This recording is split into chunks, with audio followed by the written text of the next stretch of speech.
সে। তবে নিজের পরিবারের বিপক্ষে গিয়ে বিয়ে করাও অর্কের পক্ষে সম্ভব নয়।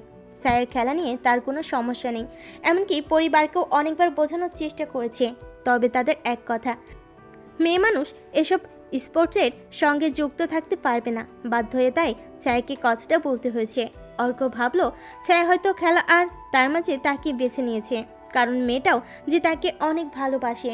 2 বছর ধরে সে ছায়ের পাশে থেকেছে, যখন পরিবারের কেউ ছায়ের সঙ্গে যোগাযোগ পর্যন্ত রাখেনি। সেই সময় অর্কই তো তাকে শক্তি দিয়েছিল।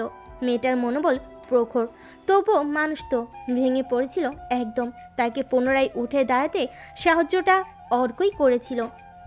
ঠিক বিকেল 5টা বাজে তাদের দেখা করার সেই নির্দিষ্ট ক্যাফেতে আরও 10 মিনিট আগেই এসেছে অর্ক।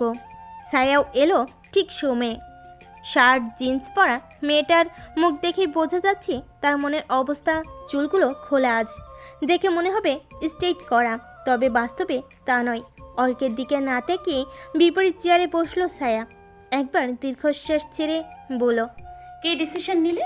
অর্ক নিজের হাতটা রাখলো ছায়ার হাতের উপর, আহত স্বরেই বলল, ছায়া, বিশ্বাস করো, আমি অনেক চেষ্টা করেছি, তবে এটা কেউ মানতে চাইছে না। আমি তোমাকে ভালোবাসি, এটা যেমন ঠিক তেমনি আমি আমার মাকেও ভালোবাসি। তাহলে আর কি? তাচ্ছিলের সুরে হাসে ছায়া।